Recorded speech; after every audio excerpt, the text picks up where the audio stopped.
Short চ্যানেলে একটা common সমস্যা হচ্ছে ভিউ হঠাৎ করে আসা বন্ধ হয়ে যায়। এই সমস্যাটা প্রত্যেক শর্ট কন্টেন্ট ক্রিয়েটররাই ফেস করে থাকে। আর আমার বাড়ি বলার কোনো অভ্যাস নাই। এটা আমার শর্ট চ্যানেল, এটাতে আমি 10টা ভিডিও আপলোড করে 628টি সাবস্ক্রাইবার আর্ন করেছি। এখানে আমি ডে 1 ডে 2 এত ভিডিও পেয়েছি, ব্লা ব্লা ব্লা। এগুলো বলে আপনাদের মূল্যবান সময়গুলো আমি নষ্ট করব না। আরেকটা কথা বলি, আমি আমার এজ এ টুল চ্যানেলটা খোলার আগে পানি শর্ট চ্যানেলে 3 মাস কাজ করেছি। সেই অভিজ্ঞতা ও এই শর্ট চ্যানেল থেকে আমি কি শিখেছি তা বলবো আপনাদেরকে শর্ট ভিডিও তৈরি করা থেকে শর্ট ভিডিও করা পর্যন্ত এই 4টি পয়েন্ট আপনাদেরকে সঠিকভাবে জানতে হবে। আর এই প্রতিটি পয়েন্টই একটির সাথে আরেকটি সংযুক্ত। আর 4 নাম্বারটা একটি শর্ট চ্যানেল গ্রো করার জন্য অনেক ইম্পর্টেন্ট। আর কোনো পয়েন্ট স্কিপ না করলে আপনার জন্যই ভালো। একটি ভালো অডিয়েন্স ওয়েব পার্সেন্টেজ থেকে ভিউজ পার্সেন্টেজ বেশি থাকা দরকার। আর একটি ভিউজ পার্সেন্টেজ বেশি থাকার জন্য দরকার একটি ভালো হুক। আর এটাই পয়েন্ট নাম্বার 1। লং ভিডিওর ক্ষেত্রে যেখানে আমরা 30 সেকেন্ড হুক ক্রিয়েট করে থাকি, সেখানে শর্ট ভিডিওর ক্ষেত্রে 3 সেকেন্ড ইম্পর্টেন্ট হয়ে থাকে। এই 3 সেকেন্ডের ভিতরে আপনার অডিয়েন্সকে হুক করতে হবে, যেটা আমার পারফেক্ট শর্ট চ্যানেল দিয়ে অ্যাপ্লাই করে ভালো রেজাল্ট পেয়েছি। আমার এই ভিডিওতে দেখুন 16,000+ ভিউ। মূলত আমি যেটা করেছি এই ভিডিওটা প্লে করলেই বুঝতে পারবেন। এমন কিছু অবাক করা বিজ্ঞানের ম্যাজিক যা আপনি প্রথম দেখবেন। নাম্বার 1, 2টা চুম্বক। আমি ভিউয়ার্সদের মনে কিউরিয়াসিটি তৈরি করার জন্য বলেছি। এই ম্যাজিকগুলো আপনারা কখনোই দেখেননি। এটার ফলে ভিউয়ার্সদের মনে কিউরিয়াসিটি তৈরি হয়েছে। আপনারা মিস্টার বিস্টকে সবাই চিনেন। তার এই শর্ট ভিডিওগুলো আমি 3 সেকেন্ডের জন্য চালু করব। ये है अनलिमिटेड मनी और अब अगला इंसान जो वॉलमार्ट से दुनिया की सबसे ऊंची बिल्डिंग्स में से एक पर चढ़ने में कितना टाइम लगता है? गिफ्ट को गेस करो और ये तुम्हारा। क्या लगता है ये क्या है? এখানে মিস্টার বিস্ট তার ফার্স্ট লাইন বলার জন্য 3 সেকেন্ডের বেশি সময় নেয়নি। এখানে মিস্টার বিস্ট তার অডিয়েন্সকে হুক করার জন্য তার শর্ট ভিডিও অনুযায়ী তার এই ভিডিওগুলোতে কৌতূহলমূলক হুক ব্যবহার করেছে।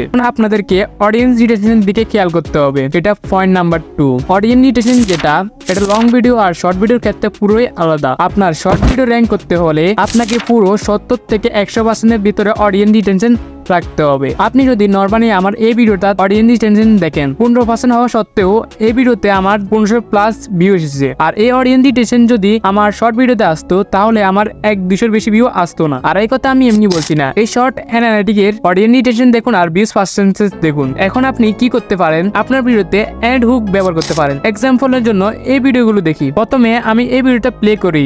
अबे इसे समझा दे, जबान बहुत चल रही है इसकी आजकल।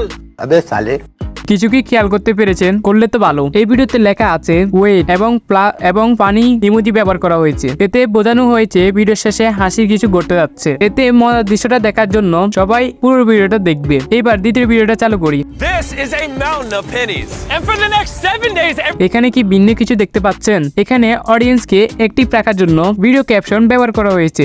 এইবার কিভাবে দেখি? আপনার সামনে 2টা ভিডিওর মধ্যে আপনি কোন ভিডিওটা দেখবেন? অবশ্যই যেটাতে ক্যাপশন ব্যবহার করা ওইটাই দেখবেন। আপনার ভিডিওতে হুক হিসেবে কাজ করবে।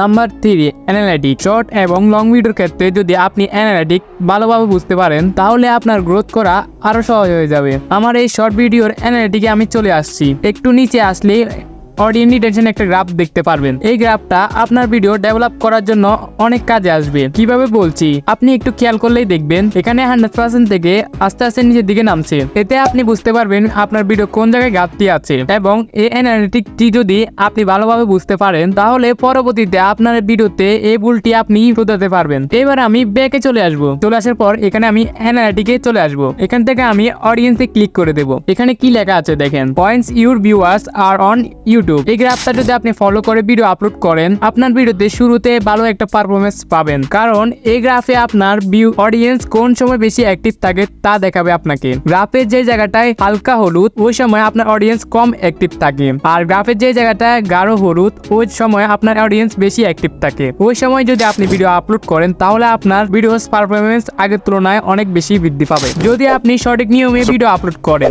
এটাই পয়েন্ট নাম্বার 4। একটা শর্ট ভিডিও আপলোড করার জন্য সবচেয়ে বেস্ট হলো ইউটিউব। আমি এখন ইউটিউবে চলে আসবো। আসার পর এখানে প্লাস আইকনে ক্লিক করে একটা ভিডিও সিলেক্ট করে নেব। করে নেওয়ার পর এখানে আমাদের সামনে অনেকগুলো টুল শো করবে। এর সাহায্যে আপনাদের ভিডিওকে আরো এঙ্গেজিং করে তুলতে পারবেন। আমার ভিডিও আগে থেকে এডিট করা হয়ে আছে। এখন আমি নেক্সটে ক্লিক করে দেবো। নেক্সটে ক্লিক করে দেওয়ার পর উপরে ভিডিও কর্নারে একটা ফ্যানের মতন অপশন আছে, ওটাতে ক্লিক করে দেবো। এখন আমি এই ভিডিওর সবচেয়ে আকর্ষণীয় দৃশ্যটাকে থাম্বনেল হিসেবে ব্যবহার করবো। আমার এখান থেকে আমার এই জায়গাটা সিলেক্ট করে নেবো। এখন ব্যাকে চলে আসবো। ব্যাকে চলে আসার পর এখানে আমি টাইটেল ব্যবহার করতে হবে। আমাকে এখানে 50 ওয়ার্ডের ভিতরে এমন একটা কৌতূহলমূলক টাইটেল তৈরি করতে হবে যাতে ভিউয়ারদের মনে কিউরিয়াসিটি তৈরি হয়। যেহেতু আমার ভিডিওগুলো ম্যাজিক সম্পর্কে, তাহলে এখানে আমি লিখবো অবাক করা ম্যাজিক যা আপনারা কখনো দেখেননি। এই ভিডিওতে টাইটেল দেওয়া শেষ এবং এই ভিডিওর থাম্বনেলও চুজ করা হয়ে গেছে। তারপরে এই ভিডিওটা আমরা আপলোড করে দেব।